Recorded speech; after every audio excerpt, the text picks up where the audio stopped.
Okay, किसी को सबको समझ में आ गया है ये? Yes sir. कोई नहीं ना ऐसा कि जिसके लिए रिपीट करना है? कोई है क्या? किसी को लग रहा है कि रिपीट करूं? ओके, चलिए फिर स्टार्ट करते हैं टर्मिनल ऑक्सीडेशन के साथ. So this is the terminal oxidation, that is it occurs in the aerobic respiration only, as oxygen जो होता है वो दोनों को, proton as well as electron को लेता है. तो जो रिड्यूस्ड कोएंजाइम होता है दैट विल बी NADH2. तो इसका जो प्रोटॉन और इलेक्ट्रॉन होगा, it will be accepted by O2 molecule and then they finally form water molecule. So this is called as terminal oxidation. Terminal oxidation की जो process होती है तो वो 2 स्टेजेस में कंप्लीट होती है. Terminal oxidation into 2 steps. तो ये जो स्टेज होते हैं इसके, तो वो होता है एक electron transport.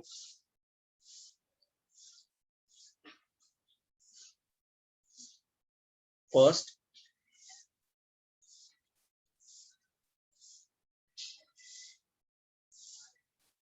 And second will be the oxidative phosphorylation. क्या हो रहा है? ऑक्सीडेटिव फॉस्फोरिलेशन हो रहा है.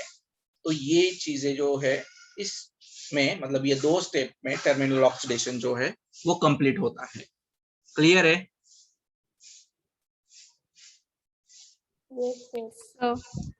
ओके, चलिए फिर अभी फर्स्ट स्टेप देखेंगे हम. इलेक्ट्रॉन ट्रांसपोर्ट क्या होता है, या इलेक्ट्रॉन ट्रांसपोर्ट चेन क्या होती है, या इलेक्ट्रॉन ट्रांसफर सिस्टम क्या होती है. तो हम उसके बारे में अभी देखेंगे कि क्या है. उसके बाद ऑक्सीडेटिव फॉस्फोरिलेशन देखेंगे. So we are going to start with the first stage of terminal oxidation, or first process of terminal oxidation, and it is electron transport. Electron transport में क्या हो रहा है? तो इलेक्ट्रॉन ट्रांसपोर्ट में इलेक्ट्रॉन सीरीज ऑफ रिएक्शन से transport होता है by the proton transporting enzymes. और इस तरह से फिर इलेक्ट्रॉन एक जगह से दूसरी जगह, दूसरी जगह से तीसरी जगह, और इस जब वो इलेक्ट्रॉन ट्रांसफर होता जाएगा from one substrate to other, तो उस समय पे आपका जो ये बनेगा, क्या सिंथेसाइज होगा? तो ATP सिंथेसाइज होगा. तो इलेक्ट्रॉन ट्रांसपोर्ट चेन कहाँ पे होता है, पता है क्या आप लोगों को?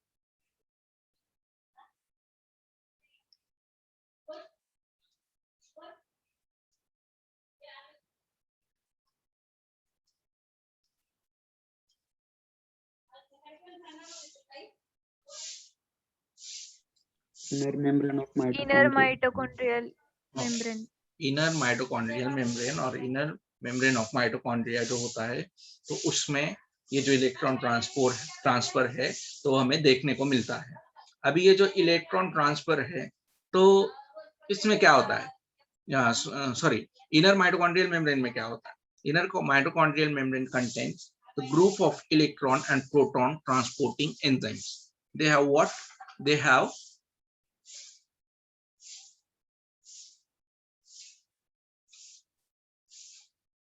group of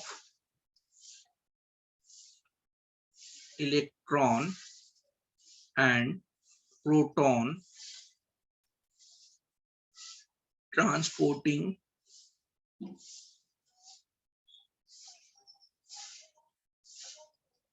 enzyme. ये क्या करते हैं? यहाँ पे ऐसे एंजाइम्स होते हैं जो इलेक्ट्रॉन और प्रोटॉन को ट्रांसपोर्ट करने का काम करते हैं. इनर माइटोकॉन्ड्रियल मेम्ब्रेन में क्या होता है? Group of electron and proton transporting enzymes. समझ में आया इतना? Yes sir. Yes sir. और ये जो ग्रुप्स होते हैं तो ये सीरीज में लोकेटेड होते हैं. These all groups of the enzyme are arranged in specific series. All group of enzyme arranged in specific series, and this is called as electron transport chain, or electron transfer chain, or transfer chain, or electron transfer system, or mitochondrial respiratory chain, or mitochondrial respiratory chain. तो इसको क्या क्या बोला जाता है? इसको बोला जाता है ETC, that is electron transfer chain और इलेक्ट्रॉन ट्रांसफर चेन। ETS बोला जाता है इलेक्ट्रॉन ट्रांसफर सिस्टम, या फिर इसको बोला जाता है mitochondrial respiratory chain, mitochondrial respiratory chain.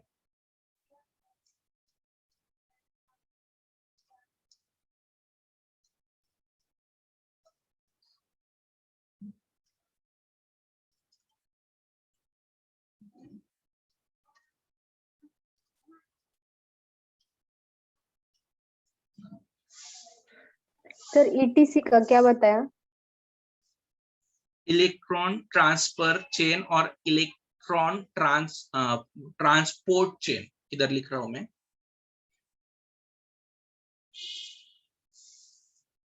Electron transport और ट्रांसफर चेन, और ETS का इलेक्ट्रॉन ट्रांसफर सिस्टम।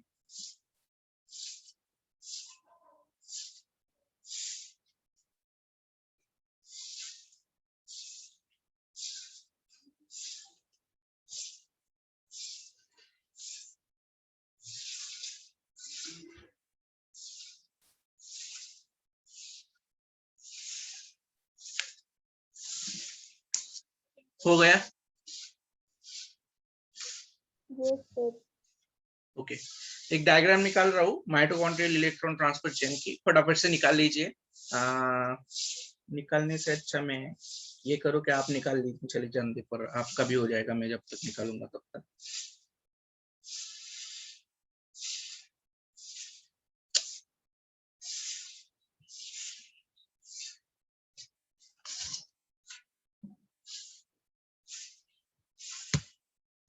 आज भी लाइट गई हुई है मेरे यहाँ पे।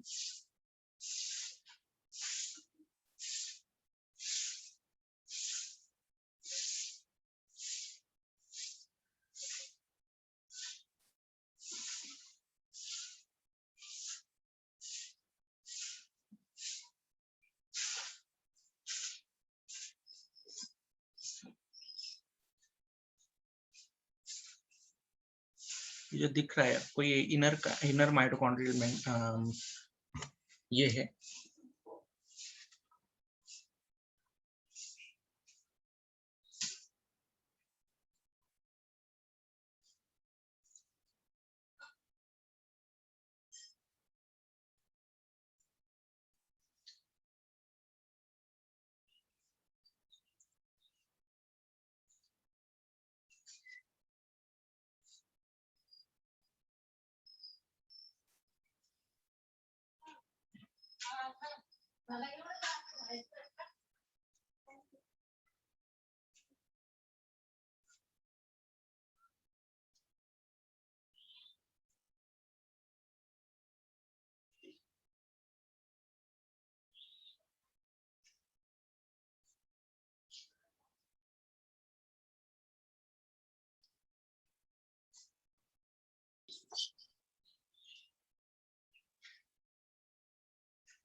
Sir, a group of electron and proton transporting enzymes है ना? यस।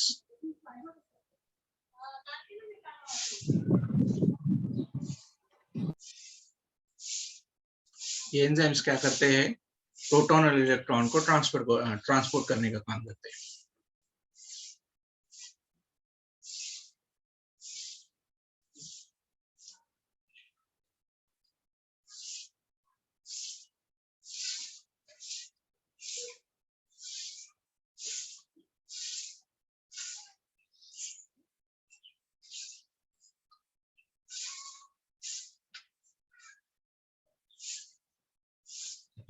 सर ट्रांसफरेजेस बोल सकते हैं मैंने. ट्रांसफरेजेस बोल सकते हैं. यस. निकाल लेंगे, थोड़ी सी डिफिकल्ट है, मतलब इधर उधर हो जाएगा.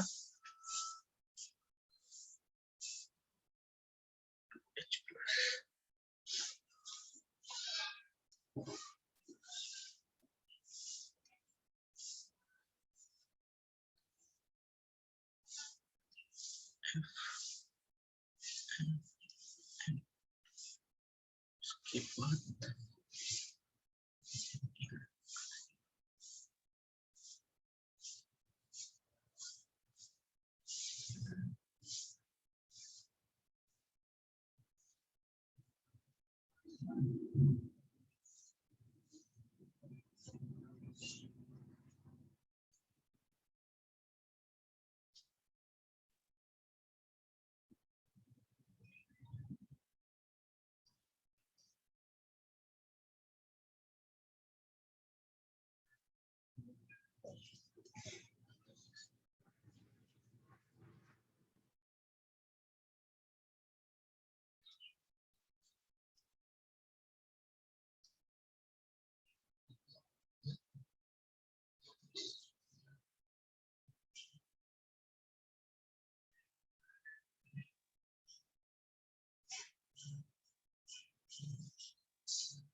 हाँ. 1 मिनट. हो गया है मेरा. 1 मिनट रुक जाइए सर.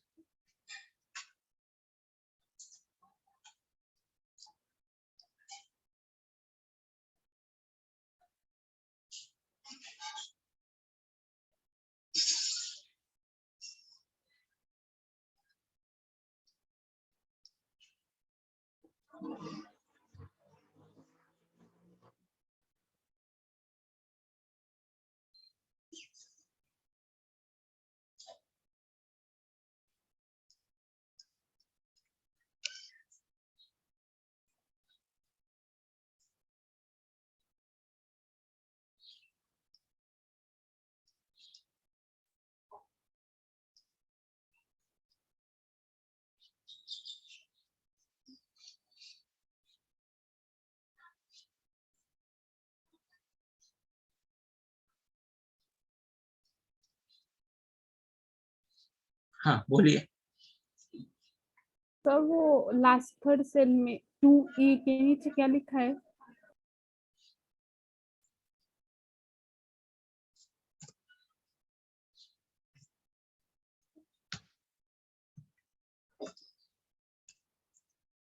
कहाँ पे? सर लास्ट थर्ड सेल जो है ना 2E के यहाँ नीचे पे क्या? साइड, उसके साइड वाले। ये वाले के 2 ये वाला हाँ सर वो क्या? 2E cytochrome C1, 2 yes sir. Electron cytochrome C1। और सर उसके आगे एक छोड़ के आगे वाले में क्या है? यहाँ पे साइटोक्रोम C1 सिर्फ, बाकी कुछ नहीं। मतलब ये इलेक्ट्रॉन यहाँ से पास होके यहाँ पे जा रहा है, और ये है cytochrome A1 to A3।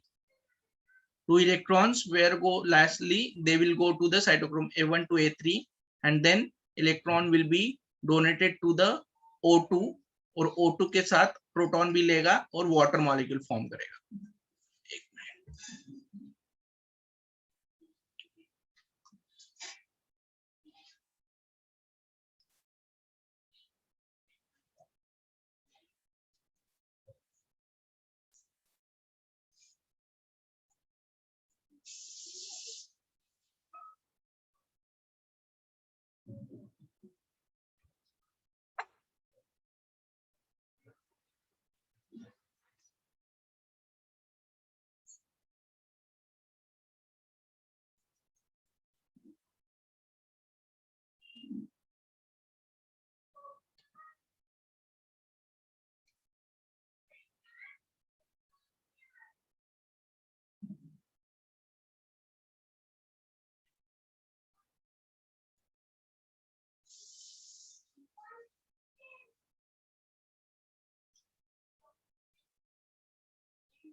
Sir इसमें F1 और F0 पार्टिकल नहीं आएगा क्या? ओके, वो ऑक्सीडेटिव फॉस्फोरिलेशन में। Yes sir.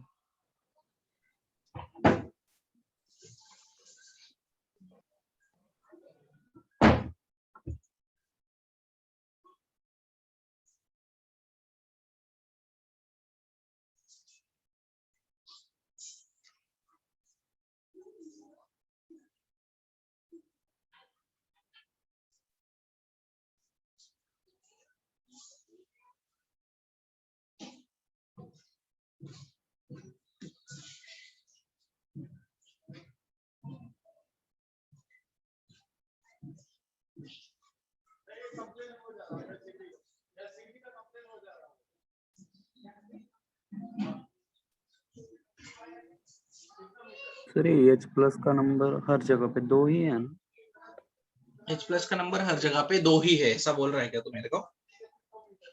यस सर, मतलब 2 ही है ना, मतलब आपने जो लिखा है हाँ, 2 2 2 2H 2 2 2 2 2 everywhere it will be अ 2।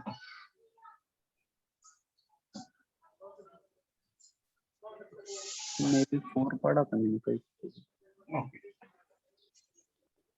यदि 4 दिखाएंगे तो 4, 1 और 3 हाँ यदि 4 दिखाएंगे तो 4 इधर निकलेगा।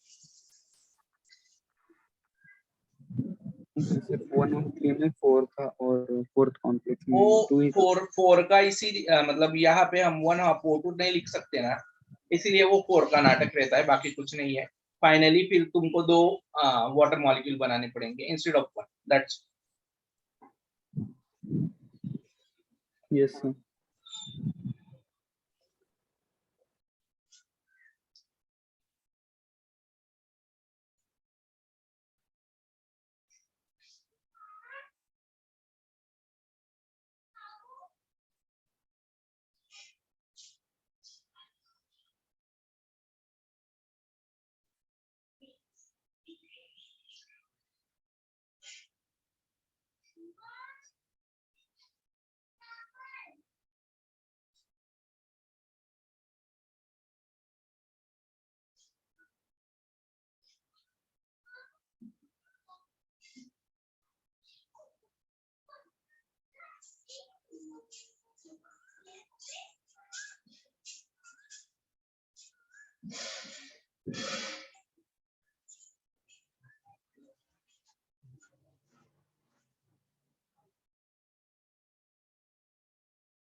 हो गया है तो बता दीजिए। Yes sir.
हो गया है क्या? Yes sir. सबका हो गया है? सबका हो गया क्या? Yes sir. Okay. Yes sir. कोई बताया नहीं कि हो गया है?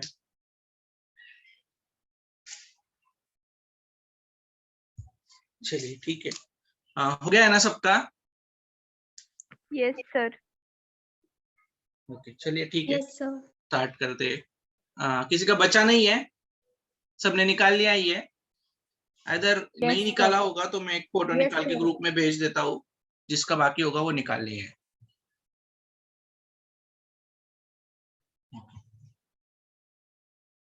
देखिए अभी ये जो डायग्राम आपको दिख रही है, जो भी फिगर है वो दिख रही है, तो वो किस चीज की है? माइटोकॉन्ड्रियल इलेक्ट्रॉन ट्रांसपोर्ट चेन की।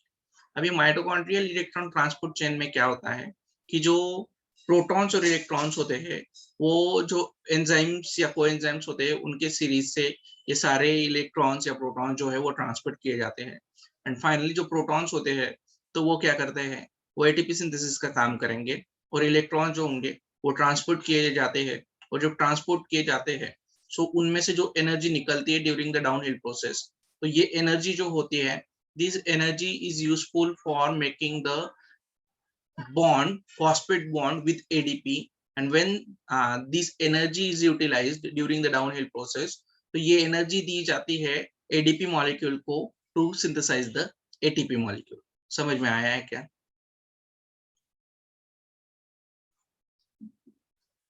सर मतलब इससे भी एनर्जी प्रोडक्शन होता है? इससे भी मतलब इससे ही एनर्जी प्रोडक्शन होता है सर। देखिए जो और नहीं एक साइकिल और वो पड़ा था उसमें। नहीं नहीं, अभी आप लोग गलत तरीके से मत लीजिए। दिस इज, देखिए क्रेब साइकिल में क्या हुआ, NADH2 बने, बरोबर, यस सर। FADH2 बने और ATP बने। अभी ATP के लिए हमें ऑलरेडी ये प्रोसेस जो है वो ATP की सिंथेसाइज के लिए हो गई है। ATP डायरेक्टली सिंथेसाइज हो सकता है एज ADP प्लस PI। जब आता है तो वो जब फॉस्फेट बॉन्ड फॉर्म करता है तो उसमें उतनी अमाउंट ऑफ एनर्जी होती है कि ADP और PI जब कंबाइन हो जाता है तो वो ATP फॉर्म कर देता है। तो वो उसके लिए भी जो अमाउंट ऑफ एनर्जी नीडेड है दैट विल बी अ, बताया था कि मैंने तुम लोगों को इतनी, समझ में आया क्या? नहीं सर।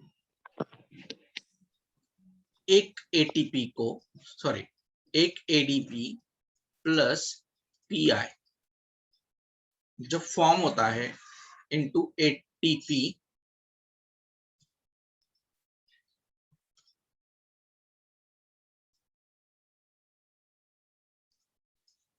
तो इसमें जो एनर्जी रिलीज की जाती है during the electron transport it will be a 0.37 volt. ये एनर्जी इस बॉन्ड को सिंथेसाइज करने में हेल्प करती है और जब ये बॉन्ड बनेगा तब ATP सिंथेसाइज होगा। तो एक बॉन्ड फॉर्मेशन में, फॉस्फेट बॉन्ड फॉर्मेशन में, from ADP to ATP that much of electron potential is needed. ठीक है, दोनों यस में सर। कितना पोटेंशियल डिफरेंस है?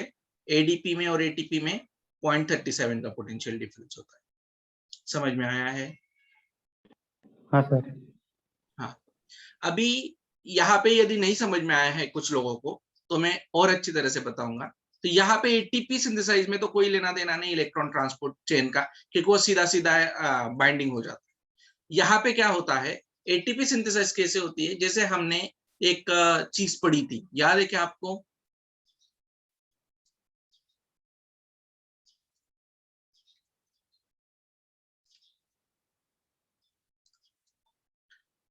याद है?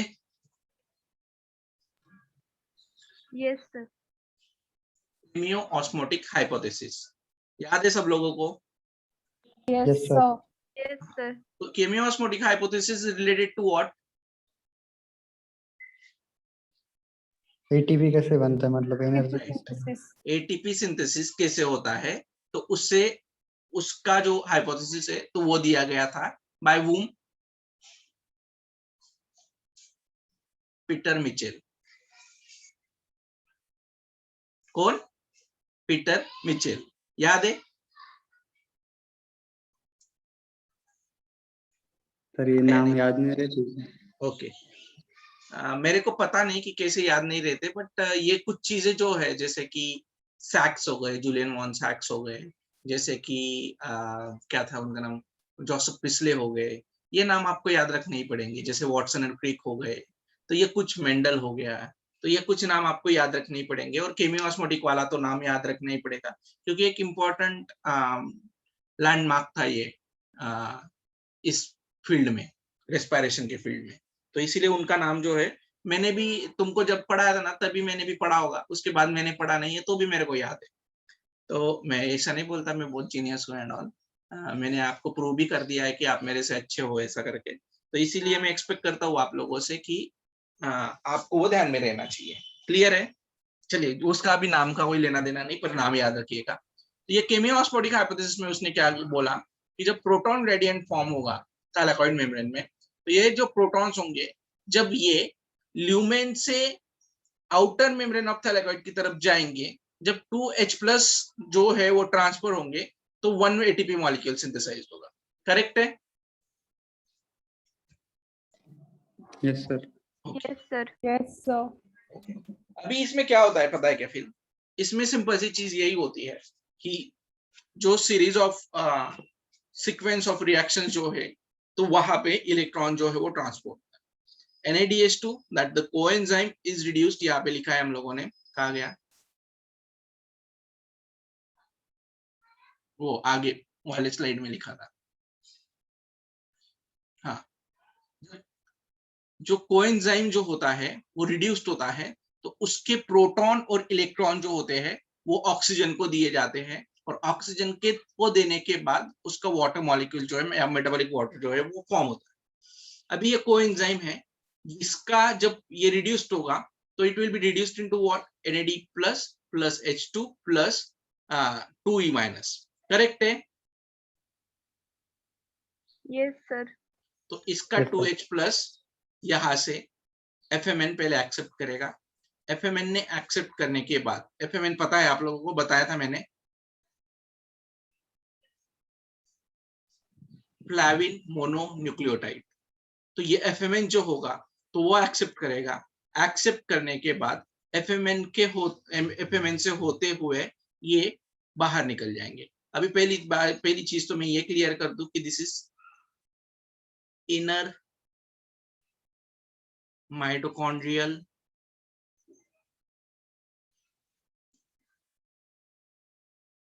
मेम्ब्रेन। ये क्या होगा फिर? Outer mitochondrial membrane. That will be the matrix. ये क्या होगा? मूवमेंट इधर से इधर हो रही है विशाखा। ये क्या होगा? Yes sir. That will be the outside और आउटर माइटोकॉन्ड्रियल मेम्ब्रेन। करेक्ट है? Yes sir. ओके, तो ये मैट्रिक्स हो गया, क्योंकि NADH2 और ये सारी चीजें मैट्रिक्स में बनेगी, ना कि वो बाहर माइटोकॉन्ड्रिया के बाहर बनेगी। ठीक है, ये इनर माइटोकॉन्ड्रियल मेम्ब्रेन है।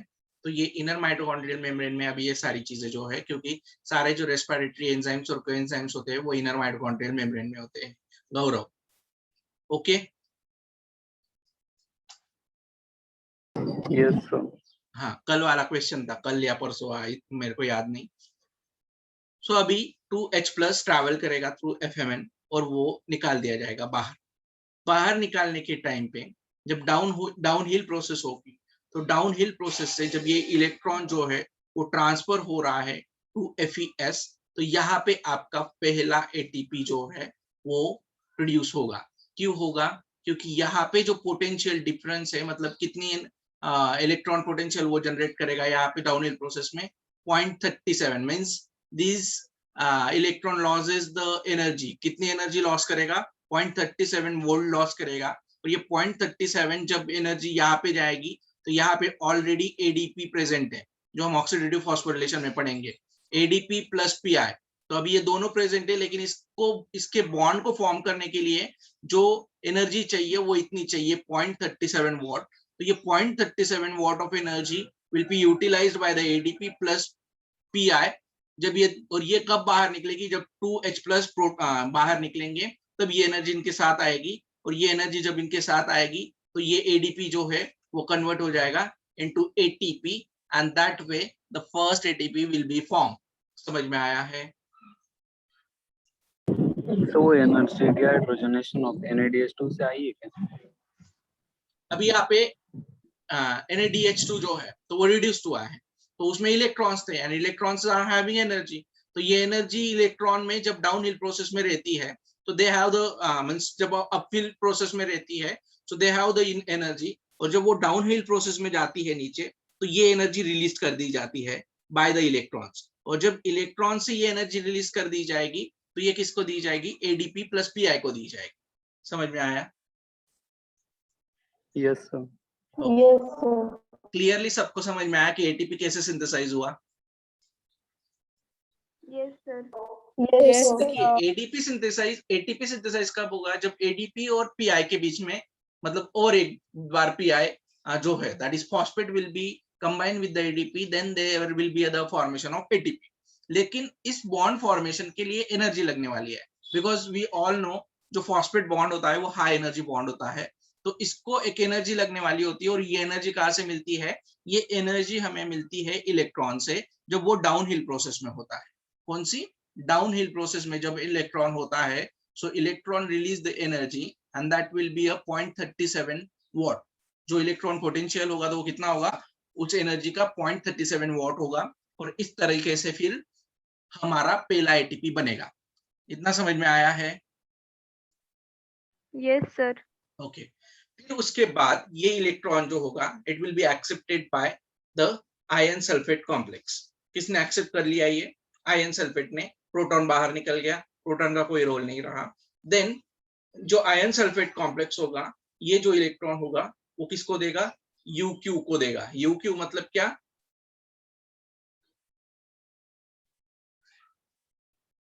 यूबिक्विनॉन। यूबिक्विनॉन। यूबिक्विनॉन जो होता है वो हाईली मोबाइल प्रोटीन मॉलिक्यूल होता है, कंटिन्यूअसली मूवेबल मॉलिक्यूल होता है। ठीक है, अब ये यूबिक्विनॉन जब इलेक्ट्रॉन को एक्सेप्ट करेगा, so he is having ability to accept the proton as well. So FAD जो होगा, तो FAD जब इलेक्ट्रॉन मतलब FAD will be reduced into FAD plus and then जो यहाँ से प्रोटॉन और इलेक्ट्रॉन होंगे तो वो यहाँ पे आएंगे, और इसके बाद फिर से इलेक्ट्रॉन जो होगा, so they are having energy. Proton जो होगा तो वो UQ को बाइंड होगा, और UQ को बाइंड होने के बाद इलेक्ट्रॉन एंड प्रोटॉन, तो UQH2 फॉर्म हो जाएगा। UQH2 फॉर्म होने के बाद फिर से प्रोटॉन जो होंगे तो वो बाहर निकाल दिए जाएंगे, और जब दो हाइड्रोजन या दो प्रोटॉन्स बाहर निकलते हैं फ्रॉम इनर माइटोकॉन्ड्रियल मेम्ब्रेन, तो क्या फॉर्म होगा? फिर से एक ATP फॉर्म होगा। Again there will be a difference in the electron potential and that will be 0.37।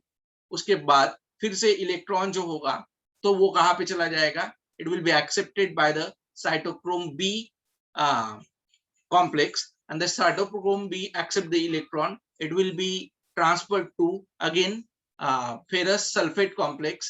Ferrous sulfate complex से फिर से यूबिक्विनॉन जो है वो इलेक्ट्रॉन एक्सेप्ट करेगा। ये जो H2 मॉलिक्यूल आया है, ये कहाँ से आया है?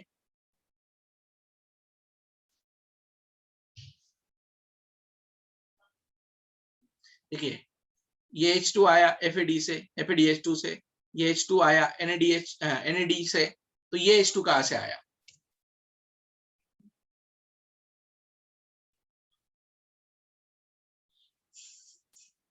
कहाँ से आया? कुछ आइडिया?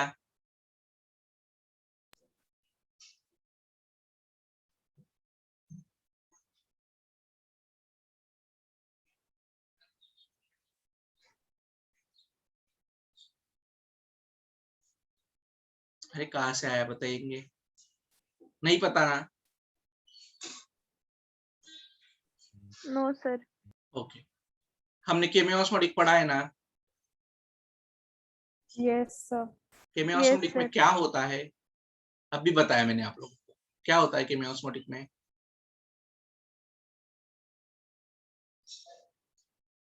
प्रोटॉन ग्रेडियंट फॉर्म होता है या नहीं? Yes sir. Proton gradient form होना मतलब क्या?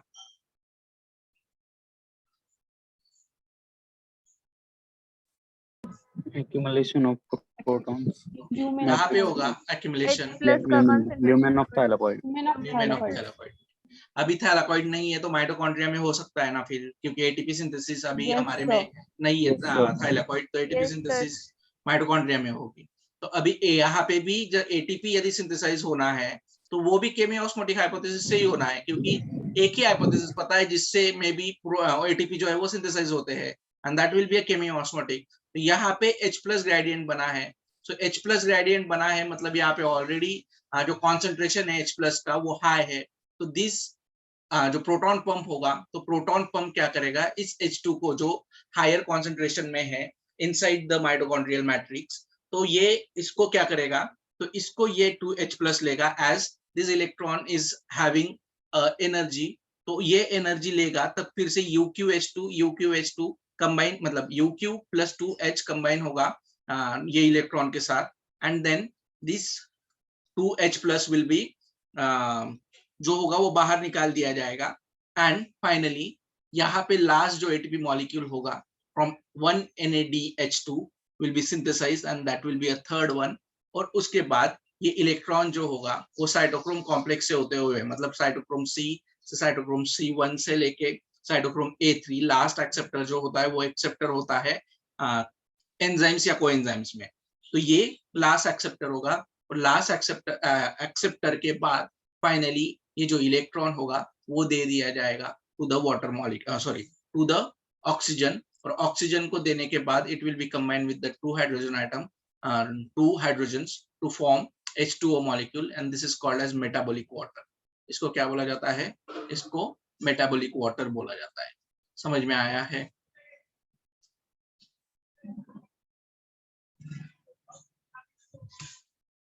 आया नहीं बोलिए सिर्फ नहीं सर। नहीं ना? सर एक बार बता दीजिए ना। ओके नहीं छोड़ दीजिए इसको। इतना इसमें जितना भी समझ में आया है उतना सिर्फ ध्यान में रखिए। क्लियर है इतना? Yes sir. Yes okay sir. Sir आपको हाँ प्लीज। सर जब हमने केमी ऑस्मोटिक वाला देखा था उसमें वाटर का जब स्प्लिटिंग होता है तब H प्लस जब वो थाइलेकॉइड के ल्यूमेन में एंटर होते हैं तब वहां पर कंसंट्रेशन बढ़ता है ना? Right, not only H plus, आपका जो आउटर थैलेकॉइड से भी जो H प्लस आता है UQH2 लाता है, UQH2 देता है। ये भी तो देखा था ना हम लोगों ने, कुछ ऑर्गेनिक एसिड Yes, जो है sir. वो डिसोसिएट होते हैं तो वो H प्लस आयन का कॉन्सेंट्रेशन देंगे। तो इस तरह से फिर H प्लस आयन कॉन्सेंट्रेशन केमियोस्मोटिक में थैलेकॉइड ल्यूमेन में बढ़ेगा। अभी बात इतनी है इसके रिलेटेड। आपको याद क्या रखना है ये बताता हूँ। आपको याद रखना है NADH2 NAD+, 2 हाइड्रोजन निकलेंगे, 2 इलेक्ट्रॉन निकलेंगे। FMN जो होगा तो वो एक्सेप्ट करेगा इलेक्ट्रॉन को और वो फेरस सल्फेट कॉम्प्लेक्स को दे देगा। यहाँ पे 2H बाहर निकल जाएंगे आउटर साइड पे and then the first ATP will be form. The potential difference between it is 0.37 volt. उसके बाद फेरस सल्फेट कॉम्प्लेक्स से यूबिक्विनोन जो होगा वो इलेक्ट्रॉन का एक्सेप्ट करेगा। 2H+ आयंस जो होंगे it will be accepted by the ubiquinone and then it will form UQH2। फिर से H2 जो है वो बाहर निकाल दिए जाएंगे।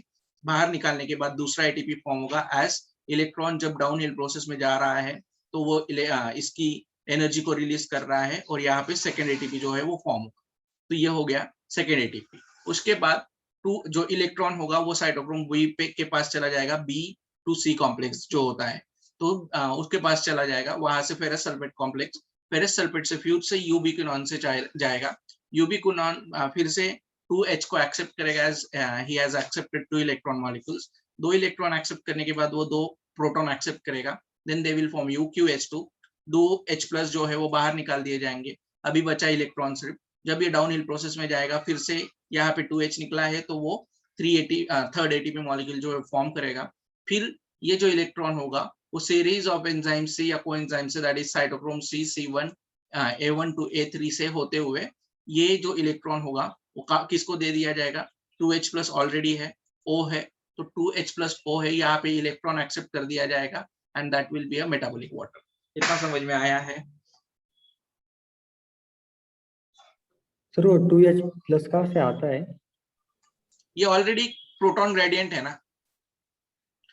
Either it can be the photolysis of water, either it can be the dissociation of acids, either it can be come from the outer side of mitochondria। तो यहाँ पे ऑलरेडी प्रोटॉन ग्रेडियंट बना हुआ है। प्रोटॉन ग्रेडियंट ब्रेक करने के लिए तो ये सारी प्रोसीजर हो रही है। तो सर हाँ, इतना समझ में आया कि ये बताइए सिर्फ जल्दी से। Yes, sir. Yes sir. अभी तुमको एक अच्छी चीज बताता हूँ, ठीक है? तो शायद तुम लोगों को थोड़ा थोड़ा ये होगा। एज वी नो कि क्यूनॉन्स जो होते हैं तो वो हाईली मोबाइल इलेक्ट्रॉन मॉलिक्यूल्स होते हैं and they are present in the inner mitochondrial में। करेक्ट है? Yes, sir. ओके, सो जो इनर माइटोकॉन्ड्रियल मेम्ब्रेन होता है, that inner mitochondrial membrane are having 5 complexes. कितने कॉम्प्लेक्सेस होते हैं इनर माइटोकॉन्ड्रियल मेम्ब्रेन में? 5 कॉम्प्लेक्सेस होते हैं। Okay, Yes, sir. ये Yes, 5 sir. कॉम्प्लेक्सेस में से फिफ्थ जो कॉम्प्लेक्स होता है वो ATP सिंथेसिस कॉम्प्लेक्स होता है। कौन सा? 5 कॉम्प्लेक्स में से fifth complex is for ATP synthesis. Fifth complex for ATP synthesis.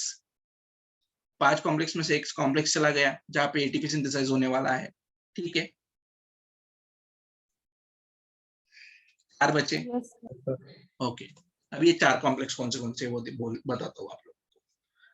तो फर्स्ट जो कॉम्प्लेक्स होगा that will be a NADH UQ reductase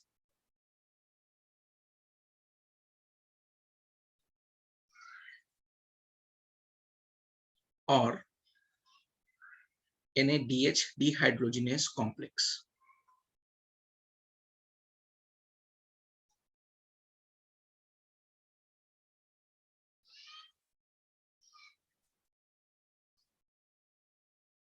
दूसरा जो कॉम्प्लेक्स होता है तो वो होता है succinate UQ reductase complex. Succinate UQ reductase complex, that is ubiquinone reductase complex. ठीक है. Third one is ubiquinone H2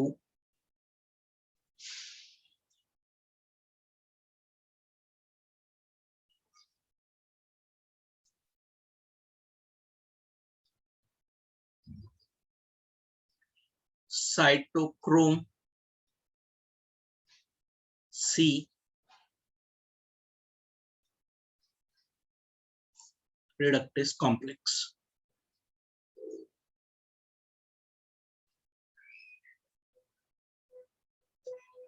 And the last one is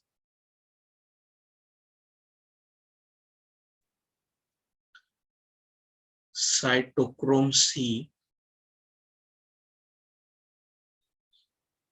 oxidase complex. और फिफ्थ कॉम्प्लेक्स जो था वो ATP synthesis complex. So these are the 5 complexes which works during. Am I audible? Yes, sir. Yes, Yes, sir. sir. Okay. Yes sir. कितनी देर पहले गायब हो गया मैं?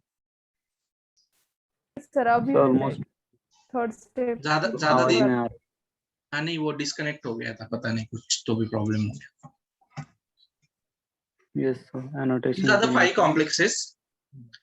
5 में से फिफ्थ कॉम्प्लेक्स जो होता है वो ऑक्सीडेटिव फॉस्फोरिलेशन में देखेंगे. 4 कॉम्प्लेक्सेस जो है तो इस कॉम्प्लेक्स से इलेक्ट्रॉन ट्रांसपोर्ट जो है तो होता है. एंड फाइनली जो ऑक्सीडेशन होता है, टर्मिनल ऑक्सीडेशन, तो वो किया जाता है.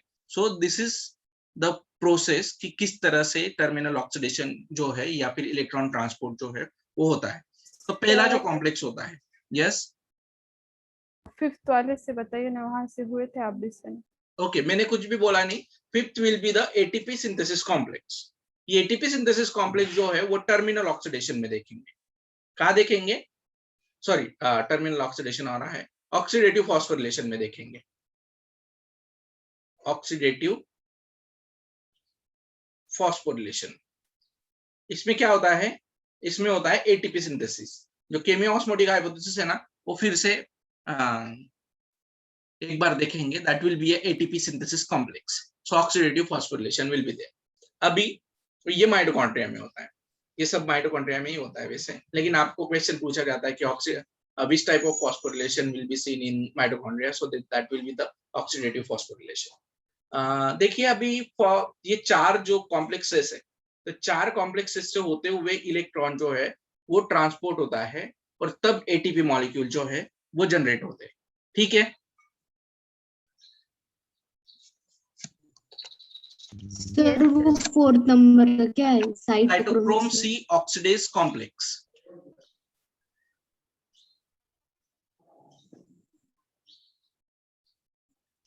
Okay sir.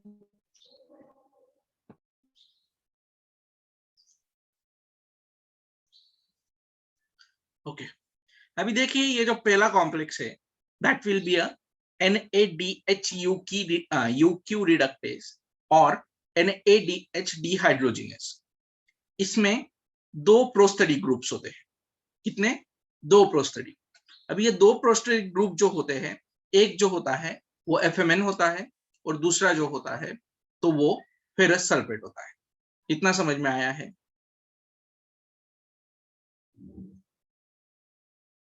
Yes sir. Clearly समझ में आया है?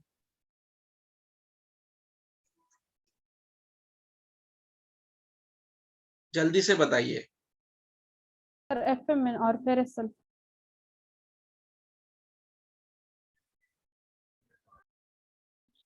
सर एक बार बताइए ना फिर से। ओके, देखिए फर्स्ट जो कॉम्प्लेक्स है उसमें दो प्रोस्थेटिक ग्रुप होते हैं। एक प्रोस्थेटिक ग्रुप होता है FMN और दूसरा जो होता है वो Fe मतलब आयन, S मतलब सल्फर। तो आयन सल्फर और फेरस सल्फर जो होता है तो वो उसमें ऐसे दो प्रोस्थेटिक ग्रुप होते हैं। क्लियर है? Yes sir. ओके, जो दोनों इलेक्ट्रॉन और प्रोटॉन जो होते हैं, सो ये कहाँ से पास होते हैं? दे पास from NADH to FMN and then latter is reduced. However, FMNH2 breaks to release proton and electrons. समझ में आया?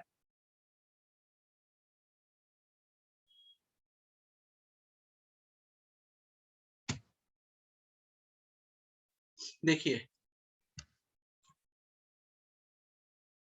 ये दिख रहा है, इसमें ये जो कॉम्प्लेक्स होगा NADH2, that is the complex of enzyme which transport the proton and electrons. So they have two prosthetic group, FMN and FES. समझ में आया इतना? Yes sir. Okay. इनका काम क्या है? FMN पे दोनों लगेंगे H2 plus E, तो ये FMNH2 हो जाएगा। क्लियर है? Yes sir. देखिए ऐसा होगा, इधर लिखता हूं,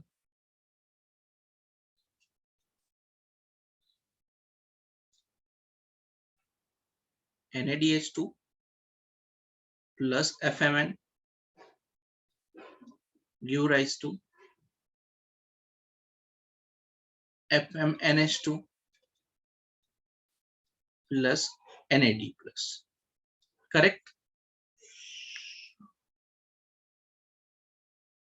यस सर। ओके, फिर FMNH2 क्या करेगा? FMNH2 dissociate into again FMN plus 2H plus plus 2E minus. Correct?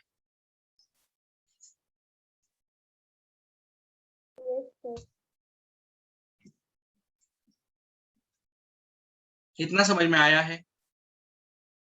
Yes जल्दी से आप बताइए, नहीं तो नहीं, हाँ तो आज जल्दी से, मेरे पास टाइम नहीं है, क्योंकि कम से कम इतना तो भी खत्म होना चाहिए। FMNH2 plus FMNH2 is dissociated into FMN plus 2H plus 2 electron. उसके बाद क्या होगा? उसके बाद इलेक्ट्रॉन जो होगा it moves towards the FES complex. कहाँ पे चला जाएगा इलेक्ट्रॉन? FES कॉम्प्लेक्स में।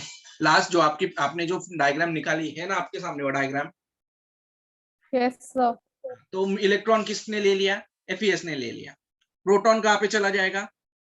प्रोटॉन बाहर निकल जाएगा। करेक्ट है? Yes sir. ओके, अभी यहाँ पे क्या हुआ देखिए, फिर ये जो इलेक्ट्रॉन था 2 electron plus 2Fe3 plus, okay, plus S, they form 2Fe2 plus S। उसने क्या फॉर्म कर दिया? 2Fe2 प्लस S फॉर्म कर दिया।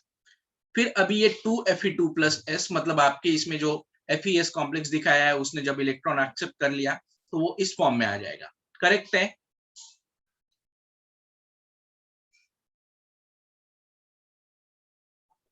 Yes sir. ये समझा है क्या आप लोगों को? ये 2Fe2 प्लस वाला ये समझ में आया है क्या आप लोगों को? जब कभी भी इलेक्ट्रॉन एक्सेप्ट किया जाता है तो जो चार्ज होता है that is 3 plus will be converted into, एक इलेक्ट्रॉन एक्सेप्ट करेगा तो that will be converted into 2 plus. So अभी 2 Fe प्लस ने 2 इलेक्ट्रॉन लिए हैं तो उनका चार्ज 1 से ही कम होगा, 2 से कम नहीं होगा, and that's why it become a 2Fe2 plus S। समझ में आया इतना? Yes sir. Yes sir. Okay, अभी देखिए ये 2Fe2 प्लस है हमारे पास, Fe2 प्लस S। अब ये 2Fe2 प्लस S है तो ये किसके साथ कंबाइन होगा? UQ के साथ कंबाइन होगा। UQ जो है वो मोबाइल कैरियर प्रोटीन है, तो जब ये UQ के साथ कंबाइन होगा तो इसका जो इलेक्ट्रॉन होगा तो वो किस पे आ जाएगा? यू क्यू पे आ जाएगा, तो यू क्यू 2 माइनस हो जाएगा, करेक्ट है?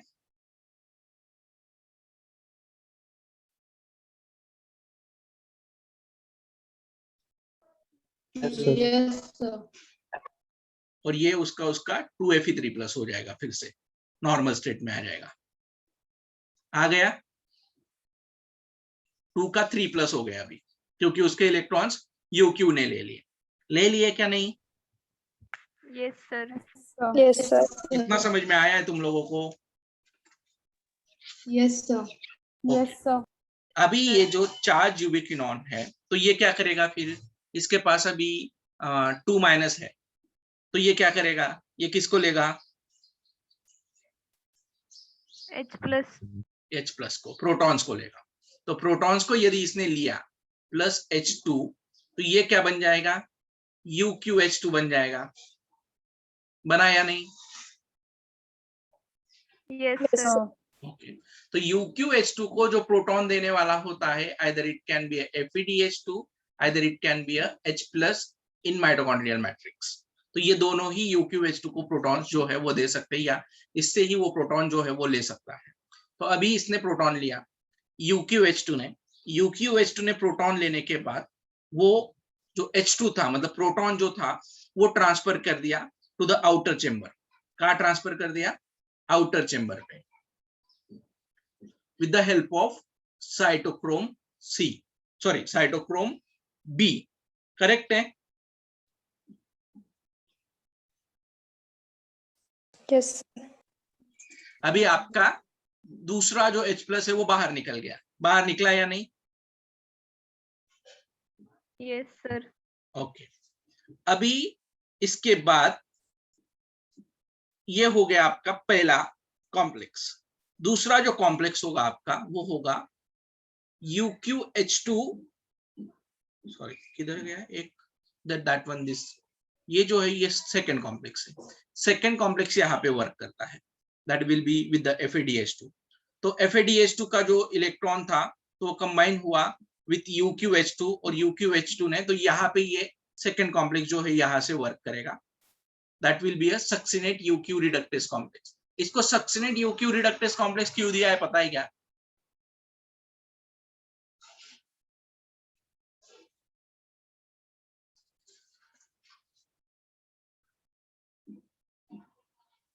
बताएगा क्या कोई? जल्दी से,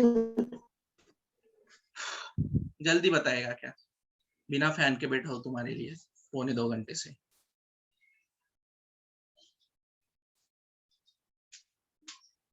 अरे FeDH2 सक्सिनेट में, सक्सिनेट के यहाँ पे प्रोड्यूस्ड होता है, याद है ना? क्रेब्स साइकिल में, यहाँ पे देखिए, ये देखिए किधर गया सक्सिनेट। समझ में आया क्या? Yes sir. सर। इसलिए इसको कॉम्प्लेक्स को नाम दिया गया है, वो सक्सिनेट UQ रिडक्टेस कॉम्प्लेक्स दिया गया है। तो सक्सिनेट से जब FeDH2 जो रिलीज होता है, तो ये FeDH2 का H2 जो होता है, तो FeD के H2 के साथ UQH as it is having a negative charge, तो ये नेगेटिव चार्ज प्रोटॉन एक्सेप्ट करेगा फ्रॉम FeDH2, और FeDH2 से जब ये प्रोटॉन एक्सेप्ट करेगा तो ये UQH2 हो जाएगा, एंड देन सेकंड जो H2 मॉलिक्यूल होगा वो आउटर चेम्बर में रिलीज कर दिया जाएगा, ट्रांसपोर्ट कर दिया जाएगा with the help of cytochrome B। तो इस तरह से सेकंड कॉम्प्लेक्स जो है वो वर्क करेगा। समझ में आया इतना? Yes sir. नहीं आया तो नहीं बोलिए।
समझ में आया क्या अभी?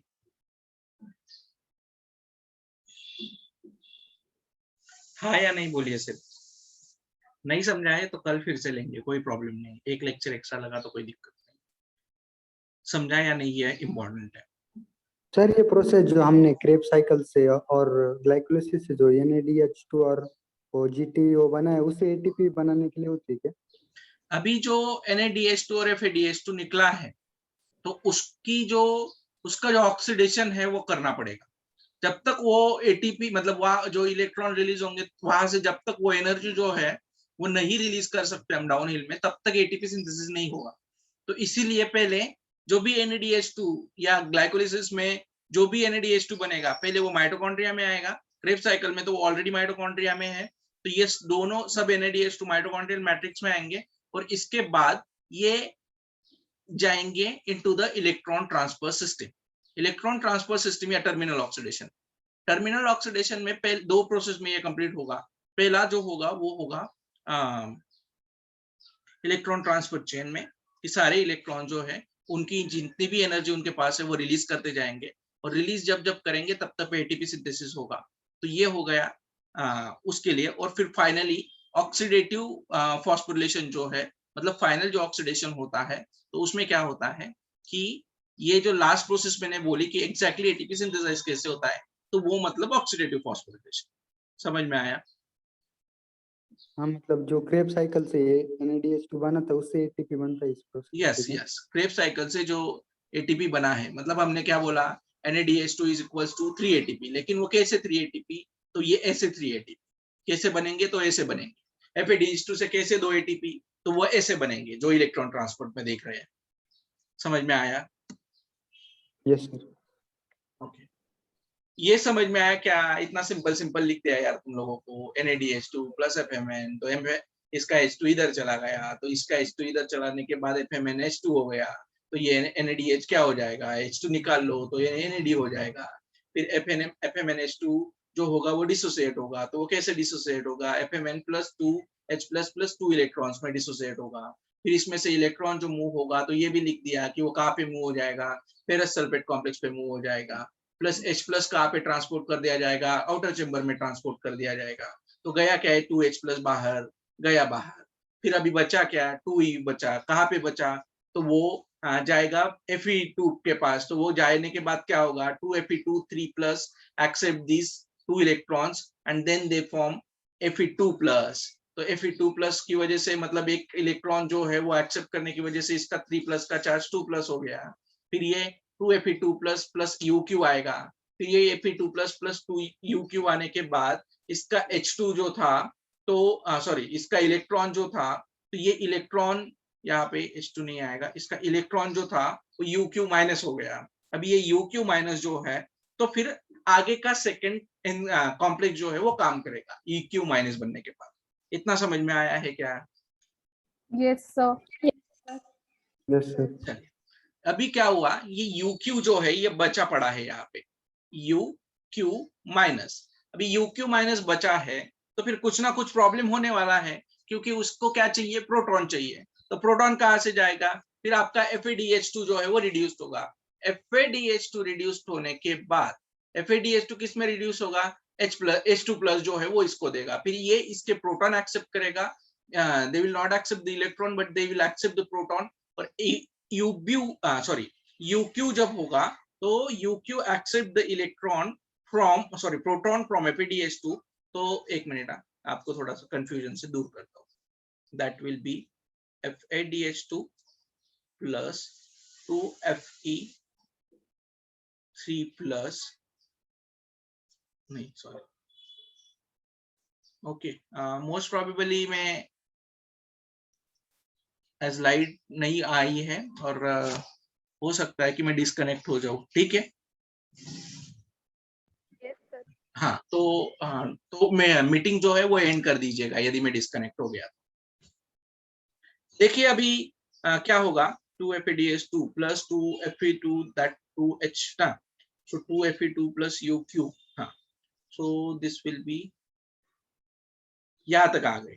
यहाँ तक आने के बाद 2Fe2 plus S plus u cube plus 2H जो हमें FAD से मिलने वाले हैं या मिले हैं, तो ये आएंगे यहाँ पे 2H रोल प्ले करेंगे, और यहाँ पे क्या होगा 2Fe3 प्लस फिर से हो जाएगा, और 2Fe3 प्लस होने के बाद यहाँ पे UQH2 जो है वो प्रोड्यूस हो जाएगा। समझ में आया इतना?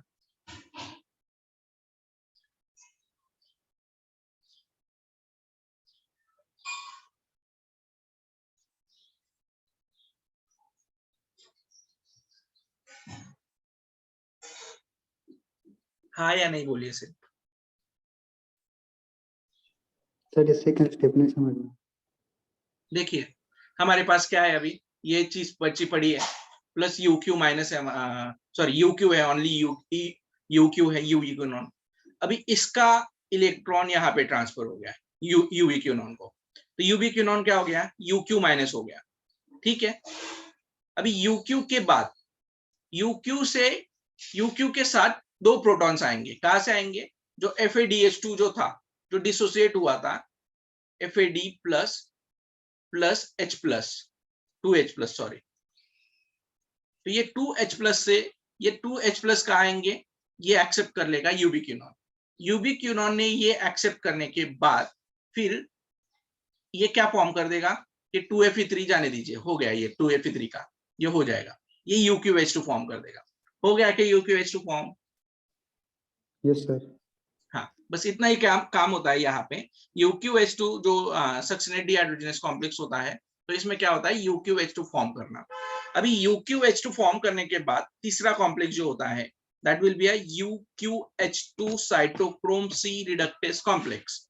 तो ये क्या करेगा, हमारे पास UQH2 बना है, third step will be UQH2 plus फिर से ये 2Fe3 प्लस, क्योंकि देखिए फिर से Fe3 आया है, आप यदि इसमें देखेंगे साइटोक्रोम B, ये क्या करेंगे UQ एज H2 जो है वो पास हो जाएगा to the outer membrane 2H plus plus 2 electron minus plus cytochrome B। इतना समझ में आया है? Yes sir. Yes sir. Yes sir. 2Fe2 plus plus cytochrome B। अभी यहाँ पे UQ है, 2H प्लस है, साइटोक्रोम B है, 2Fe2 प्लस है। ठीक है, अभी क्या होगा 2Fe2 plus cytochrome B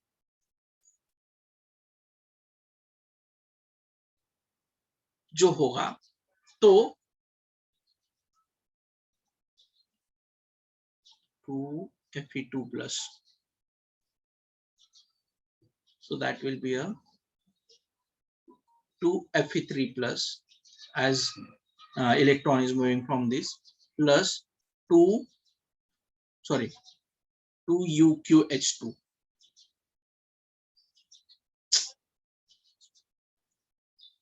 UQH2 form कर देगा, क्योंकि अभी प्रोटॉन जो है वो भी आ गया, इलेक्ट्रॉन जो भी इसको दे दिया, इसलिए ये 2Fe3 प्लस में कन्वर्ट हो गया। अभी UQH2 से H2 फिर से कौन वापस लेके चला जाएगा अंदर, मतलब बाहर, ये जो लेके चला जाएगा तो वो होगा आउटर साइड पे H2, तो वो होगा अगेन साइटोक्रोम C कॉम्प्लेक्स। तो साइटोक्रोम C जो साइटोक्रोम B होगा, तो साइटोक्रोम B जो होगा वो क्या लेके चला जाएगा, H2 को आउटर साइड पे लेके चला जाएगा। यहाँ पे हमारा थर्ड ATP जो है वो सिंथेसाइज्ड होगा, और UQH अभी यहाँ पे इसके पास इलेक्ट्रॉन है, तो ये UQH का जो इलेक्ट्रॉन है वो कहाँ पे दे दिया जाएगा, वो UQH का इलेक्ट्रॉन चला जाएगा to the cytochrome C complex. तो UQ minus plus cytochrome C, so electron will be given to UQ plus cytochrome C electron. ठीक है, समझ में आया है क्या? Hello, yes sir. ये समझ में आया क्या आप लोगों को? UQH2 में किस तरह से थर्ड जो स्टेप हमने देख रहे हैं हम, तो UqH2 जो होगा तो वो किसके साथ UqH2 plus cytochrome C. So cytochrome C is having 2 Fe3 plus ions. तो ये Fe3 प्लस आयंस होंगे तो फिर ये क्या होगा फिर से कि ये साइटोक्रोम F3 होंगे तो ये इस इलेक्ट्रॉन को ले लेंगे और ये UQ नॉर्मल हो जाएगा. नॉर्मल हो जाएगा तो यहाँ पे क्या होगा Fe2 प्लस हो जाएगा. करेक्ट है. तो ये ओके